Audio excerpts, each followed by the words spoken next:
suskun. Sus, kimseler duymasın, duymasın ölürüm ha. Aydın yarı gecede, yeşil bir yağmur sonra, yağıyor yeşil. En uzak o adsız ve kimselersiz, o yitik yıldızda duyuyor musun? Bir Stradivarius inler kendi kendine, yayı, reçinesi, köprüsü yeşil.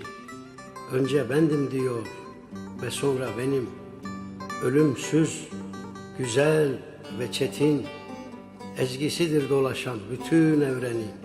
Bilinen, bilinmeyen ıssızlıkları, canımı, tüylerimi sarmada şimdi. Kendi rüzgarıyla vurgun, sarıyor yeşil. Rüya bütün çektiğimiz, rüya kahrım, rüya zindan.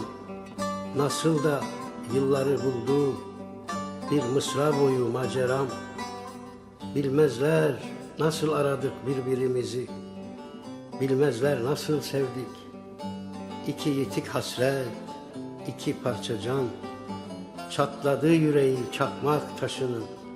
Ağıyor gök kuşaklarının serinliğinde, çağlardır boğulmuş bir su. Ağıyor yeşil, yivlerinde yeşil güller fışkırmış.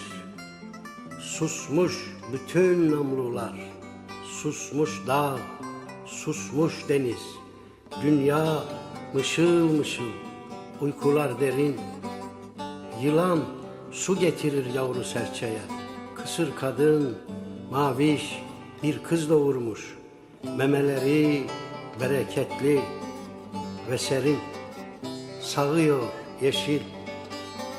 Aydın yarı gecede, Neron çocuk kitaplarında çirkin bir surat ve Sezarsa bir at yıkıntılarda. Ama hançer taşı sanki koca Kartaca, hani kibrit suyu vermişlerdi üstüne. Bak nasıl alıyor yiğit, binlerce yılda sonra alıyor yeşil. Vurur dağın doruğundan, atmacamın çalkara yalın gölgesi. Kuş vurmaz, tavşan almaz ama aç, azgın köpek balıklarıydı parçaladığı. Bak Tiber saygılı, suskun. Bak Nilüfer dizisi zinciri. Bunlar bu karısı kol bağlarıdır.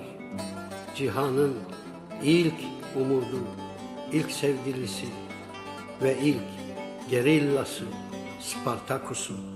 Susuyor yeşil. Sus, kimseler duymasın, duymasın ölürüm ha.